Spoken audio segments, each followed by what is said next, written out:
Break के बाद दोबारा आपका इस्तकबाल है। अब नजर डालेंगे कौमी और बैनुल अक़वामी खबरों पर। हिंदुस्तान और कनाडा ने साल 2030 तक दो तरफा तिजारत को 50 अरब डॉलर तक बढ़ाने और दिफाई ताउन को मजीद मजबूत बनाने के लिए हिंद कनाडा दिफाई मकारिमा शुरू करने का फैसला किया है। दोनों मुल्कों ने इक़्तिसादी शोबे में ताउन को मुस्तहकम करने पर भी इत्तेफाक किया है। उन्होंने मगरबी एशिया की सूरत हाल पर गहरी तशवीश जाहिर करते हुए सिफारतकारी और बातचीत के जरिए मसाइल के हल पर जोर दिया। दोनों मुल्कों ने दहशत गर्दी, इंतहा पसंदी और शिद्दत पसंदी को इंसानियत के लिए मुश्तरका और संगीन चैलेंज करार दिया है। वजीर आजम नरेंद्र मोदी ने हिंदुस्तान के 4 रोजा दौरे पर आए कनाडा के वजीर आजम मार्क कार्नी के साथ पीर को दो तरफा मुज़ाकिरात के बाद मुश्तरका बयान में ये बात कही।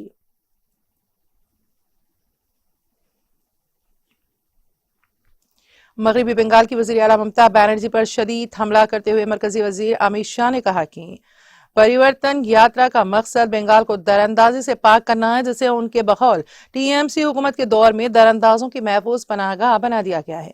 जुनूबी 24 परगना में खिताब करते हुए उन्होंने कहा, परिवर्तन का मतलब बंगाल को दरअंदाजी से आजाद कराना है। इसका मतलब बंगाल को बदउनवानी से पाक करना है। परिवर्तन का मतलब बदउनवान टीएमसी हुकूमत को उखाड़ फेंकना और बीजेपी की हुकूमत बनाना है।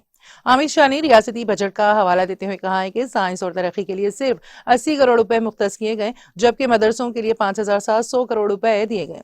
उन्होंने वोटरों से आइंदा असेंबली इंतखाबात में बीजेपी की हिमायत की अपील करते हुए खबरदार किया कि अगर बंगाल की अवाम ने बार बार तृणमूल कांग्रेस को वोट दिया तो रियासत पर ममता बनर्जी नहीं बल्कि उनके भतीजे अभिषेक बनर्जी राज करेंगे।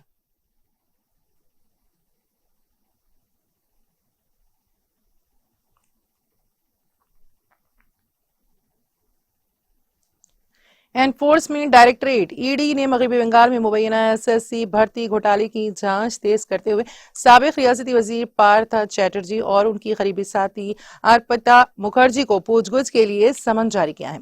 ईडी जराये के मुताबिक चैटर्जी को 16 मार्च और मुखर्जी को 18 मार्च के दरमियान एजेंसी के सामने पेश होने को कहा गया है। दोनों फिलहाल जमानत पर है। हालांकि ईडी ने उनसे पहले प्राइमरी टीचर भर्ती घोटाले में पूछगछ की थी, लेकिन ये पहला मौका है जब एजेंसी खास तौर पर एसएससी से मुतालिक किसी मामले में उनसे पूछगछ करेगी। चैटर्जी और मुखर्जी को जुलाई 2022 में प्राइमरी टीचर भर्ती घोटाले के सिलसिले में गिरफ्तार किया गया था। उस वक्त ईडी ने अर्पिता मुखर्जी से जुड़े 2 फ्लैटों से तकरीबन 50 करोड़ रुपए की नकद रकम बरामद की थी, जिसके बाद दोनों को गिरफ्तार किया गया था।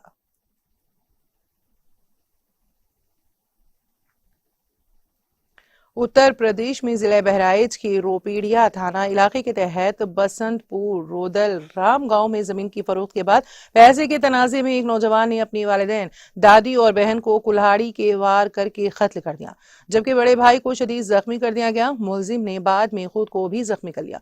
पुलिस की मालूमात के मुताबिक गुरुदेव रिहायशी बसंतपुर रोदल के जरिए थाना में दी गई तहरीर में कहा गया है कि 1-2 मार्च की दरमियानी शब तकरीबन 12 बजे शोर सुनकर वो कमरे से बाहर निकले तो देखा कि उनका छोटा भाई नरनिका वल्द के जरिए फरोख्त की गई जमीन और जेवरात का पैसा ना देने के हवाले से झगड़ा कर रहा था। इल्जाम है कि गुस्से में आकर निरंकार ने वालिद बदलू राम 60 साल, वालिदा संजीव देवी 56 साल, बहन पार्वती तकरीबन 42 साल, दादी सीताला 80 साल पर कुड़ाली से हमला कर दिया, जिसके नतीजे में चारों की मौके पर ही मौत हो गई।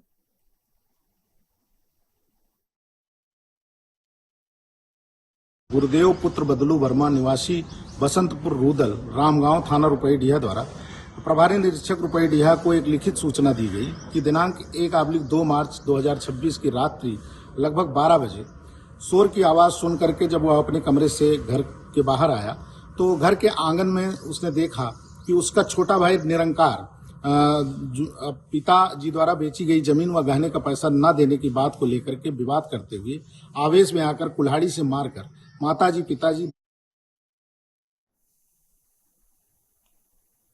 उत्तर प्रदेश के जिले बागपत में बड़ूत नगर के करीब दहली सहारनपुर हाईवे पर पीर की सुबह एक टूरिस्ट बस में शॉर्ट सर्किट के सबब आग लग गई।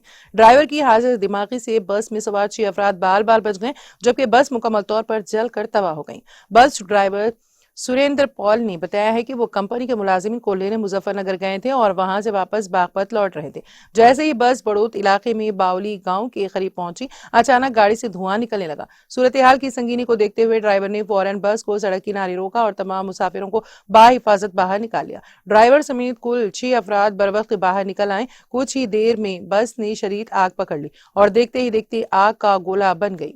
फायर ब्रिगेड की टीम ने तकरीबन 1 घंटे की मशक्कत के बाद आग पर काबू पाया। वाकई की इत्तला पाकर पुलिस मौके पर पहुंची और तबाहशुदा बस को सड़क से हटाकर ट्रैफिक को बहाल किया। पुलिस ने बताया कि ड्राइवर की चौकसी से बड़ा हादसा टल गया। आग लगने की वजूहात की जांच की जा रही है।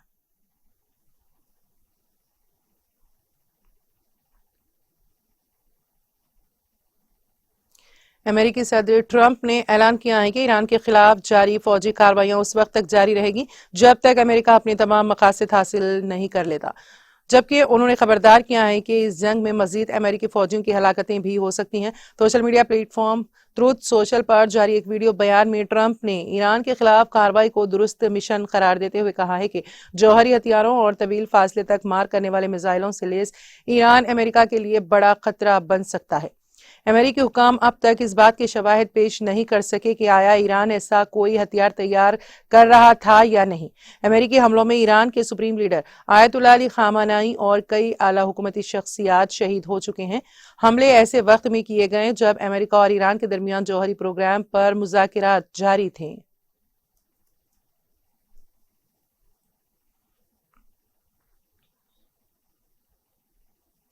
सऊदी अरब के शहर रास तनूरा में रिफाइनरी पर ड्रोन हमला किया गया। गैर मुल्की खबरसां इदारे के मुताबिक रास तनूरा ड्रोन हमले के बाद एहतियातन रिफाइनरी बंद कर दी गई है। सऊदी शहर रास तनूरा में रिफाइनरी पर ड्रोन हमले के बाद सूरत हाल काबू में है।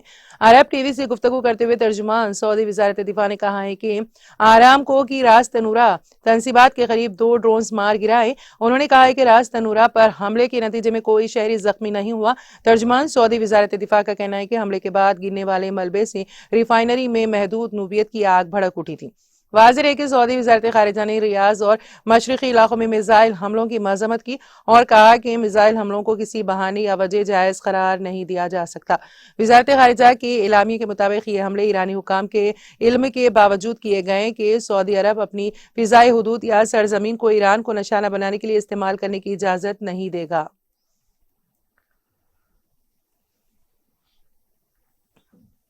अमेरिकी F-15 लड़ाका तैयारा कुवैत में गिरकर तबाह हो गया। तैयारा गिरने की वीडियो भी गर्दिश कर रही है जिसमें तैयारे को आसमान से गिरते देखा जा सकता है। गैर मुल्की ज़राए इब्लाग के मुताबिक पायलट ने बरवक्त अमेरिकी F-15 लड़ाका तैयारे से एजेक्ट कर लिया और जिंदा बचने में कामयाब हो गया। रिपोर्ट्स के मुताबिक अभी तक इस हवाले से अमेरिकी सेंट्रल कमांड या पेंटागन की जानिब से सरकारी तफसीलात जारी नहीं की गई हैं। दूसरी जानिब ईरानी फौज ने दावा किया है कि ईरान के जवाबी हमलों में अब तक मारे जाने वाले अमेरिकी फौजियों की तादाद 560 हो चुकी है। ईरानी फौज का कहना है कि कुवैत और बहरीन में अमेरिकी अड्डों पर हमले किए गए। 3 अमेरिकी और बरतानवी ऑयल टैंकर्स को निशाना बनाया गया। टैंकर्स अब खलीज फार्स और आबनाए हरमज में जल रहे हैं।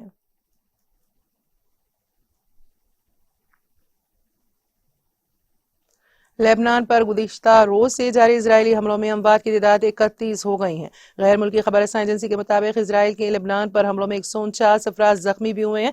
लेबनानी सरकारी मीडिया का कहना है कि लेबनान के वजीर इंसाफ ने इसराइल पर रॉकेट फायर करने वालों की गिरफ्तारी का हुक्म जारी कर दिया। याद रहे कि गुज़िश्ता रोज हिजबुल्लाह ने ईरान के supreme leader Ayatollah Ali Khamenei की अमेरिकी व इसराइली हमले में शहादत के बाद इसराइल के खिलाफ हमलों का ऐलान करते हुए इसराइल के शहर हैफा में मिसाइल दागे थे। हिजबुल्लाह ने अपने बयान में कहा था कि यह हमला ईरानी सुप्रीम लीडर पर हमले के इंतकाम के तौर पर किया गया है। इसराइल लेबनानी मकबूजा इलाकों से निकल जाएं।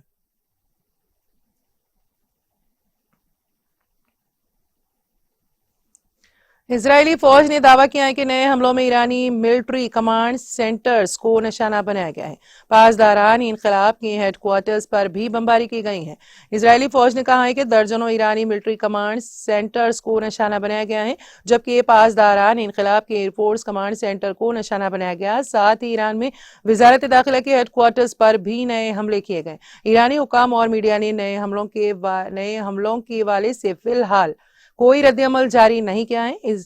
इजरायली वज़ीर-ए-आज़म नेतन्याहू ने ऐलान किया है कि तेहरान में हमले बढ़ेंगे। नेतन्याहू ने आइंदा दिनों में तेहरान पर फिजाई हमले तेज करने का अज़्म जाहिर करते हुए कहा है कि इसराइल की फौज ईरान के खिलाफ अपनी मुहिम में अभी मुकम्मल ताकत से नहीं है।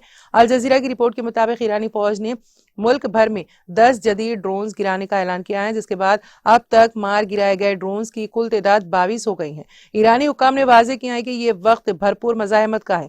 हम हर मुमकिन ताकत के साथ जवाबी वार करने का इरादा रखते हैं और हमने अभी तक अपनी सबसे ताकतवर फौजी सलाहियतें बशमूल बाज जदीद मिसाइल सिस्टम्स इस्तेमाल ही नहीं किए हैं। उन्होंने अमेरिका और इसराइल को खबरदार किया है कि आने वाले दिनों में दुश्मन को इसकी भारी कीमत चुकानी पड़ेगी।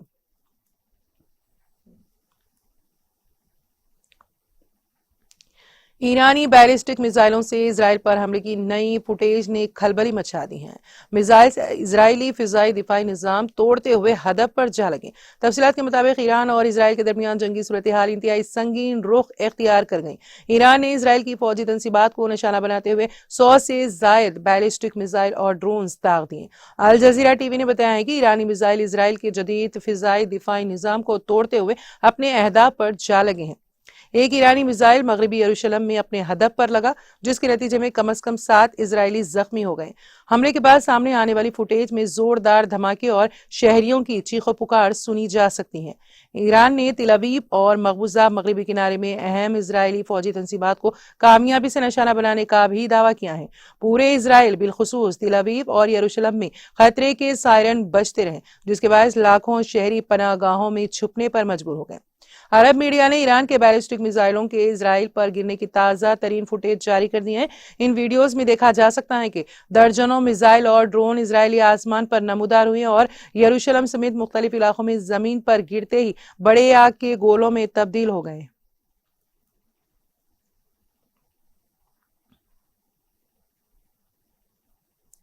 ईरान ने बगदाद में अमेरिकी विक्टोरिया बेस पर खुदकुश ड्रोन से हमला कर दिया। इस हमले में एक बेस में गिर गया, जबकि दूसरा फिजा में तबाह हो गया। तफसीलात के मुताबिक अमेरिका और इसराइल की जानिब से शुरू किए गए ऑपरेशन एपिक फेवरी के जवाब में ईरान ने जवाबी हमलों का दायरा कार बढ़ा दिया है।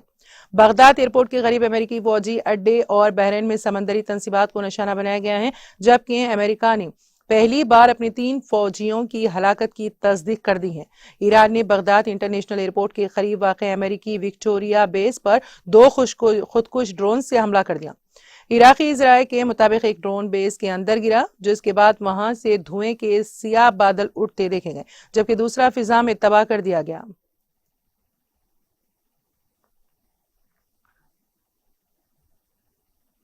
अमेरिकी रियासत टेक्सास में फायरिंग का वाकया पेश आया है, जिसके नतीजे में 3 अफराद हलाक जबकि 14 जख्मी हो गए। गैर मुल्की ज़राए इब्लाग के मुताबिक पुलिस का कहना है कि ऑस्टन शहर की एक बार में फायरिंग की इत्तला मौसूल हुई, जिस पर पुलिस फोर्स तौर पर जाए हादसे पर पहुंच गई। रिपोर्ट्स के मुताबिक एक मुसल्लह शख्स को काबू में लेने की कोशिश के दौरान फायरिंग का तबादला हुआ, जिसके नतीजे में मुलजिम हलाक हो गया। पुलिस ने बताया कि वाकये में 3 शहरी मारे गए और 14 अफराद जख्मी हो गए। रिपोर्ट्स के मुताबिक जख्मियों को अस्पताल मुंतकिल करके इलाज फराहम किया जा रहा है। हुक्काम के मुताबिक जख्मियों में से 3 की हालत तशवीशनाक है।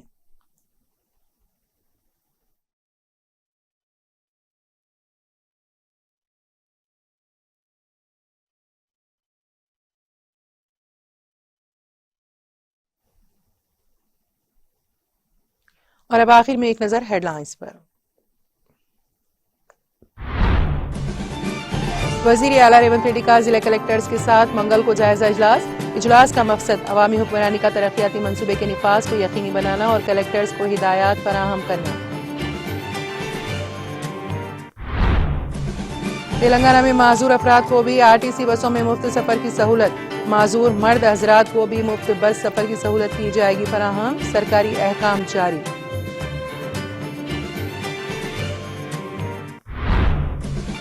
तेलंगाना के वजीर ज़राअत टी नागेश्वर राव दुबई में फंस गए। मगरबी एशिया में जंगी हालात के पेश नजर परवाजों की मनसूखी पर वापसी में बनी रुकावट।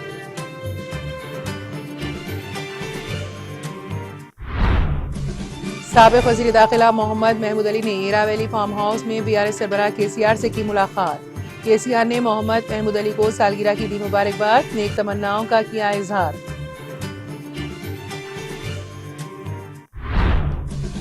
बीआरएस के कारगुजार सदर के तारक रामाराव ने कांग्रेस हुकूमत पर की शदीद तनकीद। कहा, अनारम बैरक्स के करीब से रेत की गैर कानूनी मुंतकली खवारीन की संगीन खिलाफ वर्जी।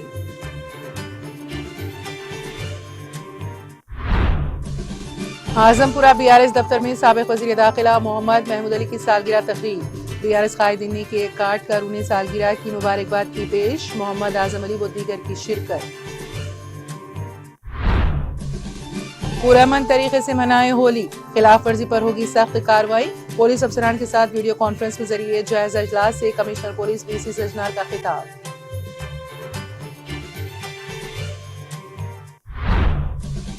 और सऊदी अरब के शहर रास तनूरा में रिफाइनरी पर ड्रोन हमला। रास तनूरा ड्रोन हमले के बाद एहतियाती तौर पर रिफाइनरी कर दी गई बंद।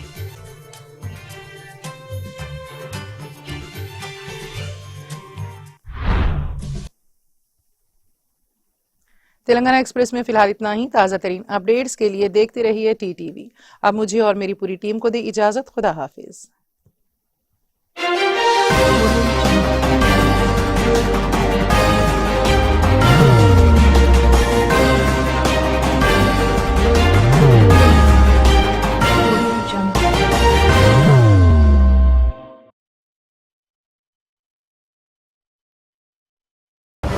जिंदगी में कितना भी हो मुश्किलों का अंधेरा, रासिक स्टोन से चमकेगा किस्मत का सितारा।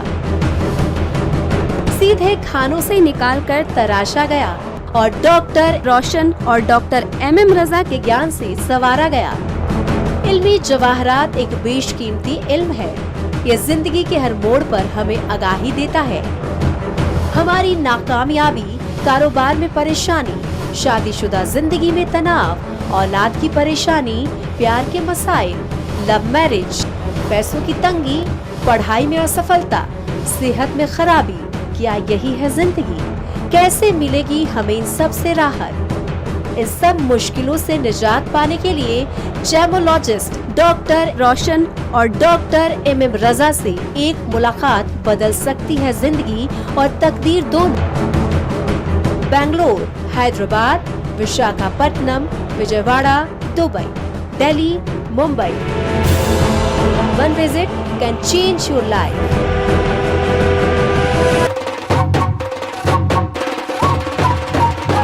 जगमग दिल के तारों में रिश्तों की होगी धुन, सोनिए तू, उखड़िए तू,